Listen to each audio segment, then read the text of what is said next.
Bonjour chers amis et bienvenue dans ce nouveau numéro où on va parler des chansons chrétiennes.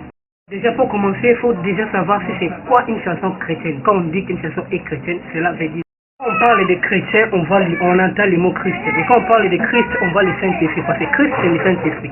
Bref, quand on dit qu'une chanson est une chanson chrétienne, c'est-à-dire que cette chanson est censée être inspirée par le Saint-Esprit.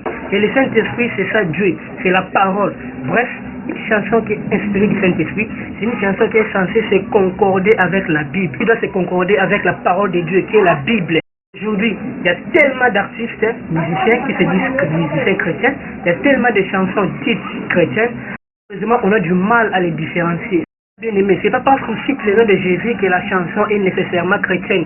Pour faire Branham dit que tout ce que je dis, je les reçois par inspiration. Et si cette inspiration ne concorde pas avec la Bible, c'est à mettre de côté. Qu'est-ce que je veux dire par là? C'est-à-dire tout ce qui n'est pas en accord avec la Bible, c'est à mettre de côté. Parce que la Bible, c'est ça le fondement que Dieu nous a donné. Alors, en premier lieu, on va prendre Mike Kalambai. Mike Kalambai, sa chanson Trop c'est trop, sortie dans l'album Moninga Malam. Suivez.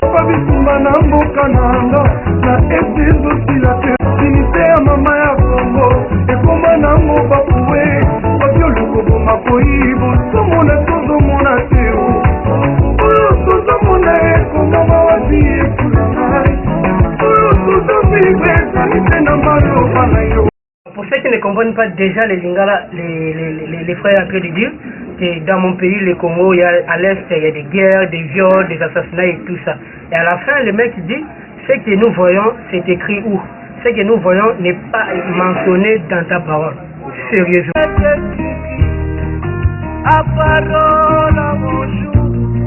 Matthieu nous dit clairement que vous entendez parler des guerres, des tremblements de terre, mais ne soyez pas troublés, car il faut que ces choses arrivent, mais ce ne sera pas encore là. Ces choses arrivent pour que nous sachions que nous sommes au temps de la fin. Maintenant, vu le mec nous dit que non, ces choses sont écrites où? Maintenant, dites-moi, il lit quelle marque de Bible? Et vous allez me dire que cette chanson a été inspirée par Dieu. Est-ce que Dieu peut se contredire? On passe à la chanson suivante. C'est la chanson de Moïse Mbi et Molimo, sortie dans l'album Héros.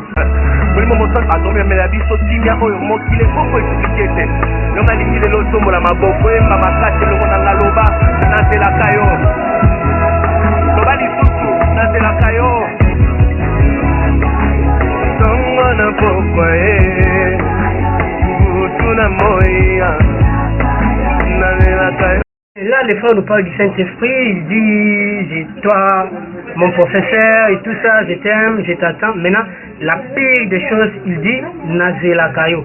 C'est qu'il littéralement traduit en français, je t'entends. Donc, il dit clairement qu'il n'a pas le Saint-Esprit et qu'il l'attend jusqu'aujourd'hui. Quelqu'un qui n'a pas le Saint-Esprit, les chansons qu'il chante, elles sont inspirées de quoi? Par qui? D'où lui viennent ces inspirations? Le prophète Branham dit qu'une personne qui n'a pas le Saint-Esprit n'a pas le droit de prêcher l'évangile. Aucune personne n'a le droit de prêcher l'évangile avant d'être rempli du Saint-Esprit. Même les disciples, il a fallu qu'ils attendent la puissance d'en haut, qu'ils soient remplis du Saint-Esprit le jour de Pentecôte pour qu'ils aillent prêcher.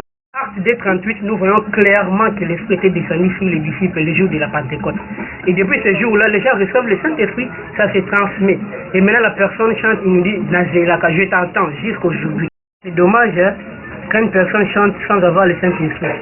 Et montrant aux gens la voie à suivre pour recevoir le Saint-Esprit, qui est Acte 2:38, repentez-vous et que chacun de vous soit baptisé au nom du Seigneur Jésus-Christ pour le pardon de vos péchés, la rémission de vos péchés, et vous recevrez le don du Saint-Esprit. Le pasteur n'a pas le Saint-Esprit, il ne sait même pas comment l'avoir, et moi je me demande, c'est les croyants alors. Pour la deuxième étape, on va parler du parler en langue. Les parler en langue. C'est un don parmi les 9 dons spirituels qui se trouvent dans 1 Corinthiens chapitre 12. Mais malheureusement aujourd'hui, on pense comme si tout le monde est censé parler en langue. Si tu ne parles pas en langue, tu n'as pas le Saint-Esprit. Si tu ne parles pas en langue, tu ne sais pas chanter. Si tu ne parles pas en langue, tu ne sais pas prêcher. La Bible dit clairement qu'à chacun l'Esprit agit selon sa capacité. Chacun a réussi selon sa capacité. Le pire de tout ça, c'est que nous avons de parler en langue non interprétée. Quelqu'un qui parle la langue, qui le met dans une chanson, mais qui n'est pas interprétée. Et maintenant, dites-moi, la partie là qui n'est pas interprétée, qui est censé interpréter cela? L'apôtre Paul dit clairement que s'il n'y a pas d'interprète, qu'on se taise. Par la première, c'est Amina. Écoutez.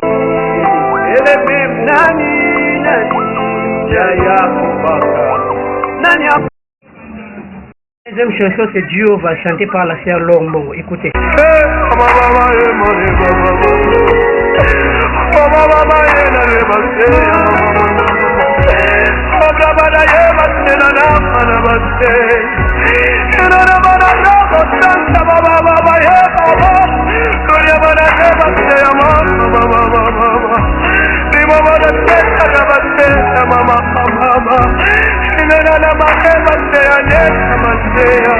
Le message est donné aux gens, le parler en langue est censé être interprété.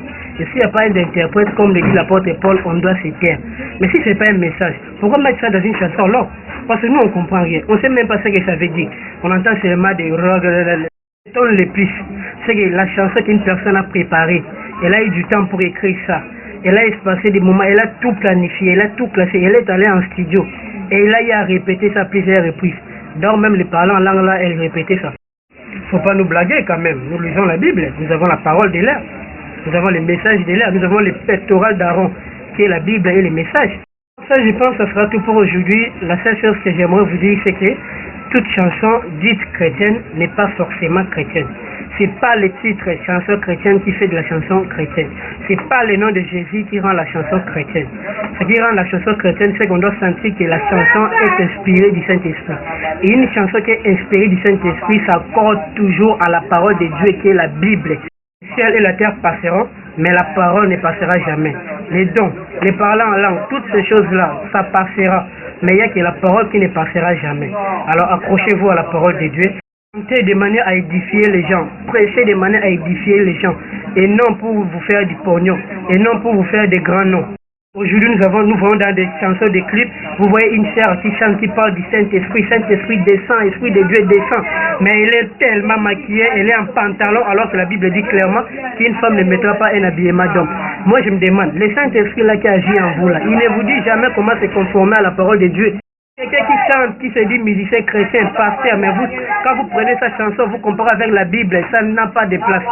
Non, quand même. Le mieux, c'est de faire de la musique profane. Soit arrêtez de faire de la musique au lieu de vous camoufler derrière le christianisme, derrière une certaine religion. Or, la religion n'est rien d'autre qu'une couverture. Eh bien, ça sera tout pour aujourd'hui. Merci d'avoir suivi. N'oubliez surtout pas de liker et de partager la vidéo. Merci beaucoup. Que le Seigneur Jésus-Christ, le Dieu Tout-Puissant, vous bénisse. C'est tout pour moi. Merci. On se retrouve prochainement pour un nouveau numéro.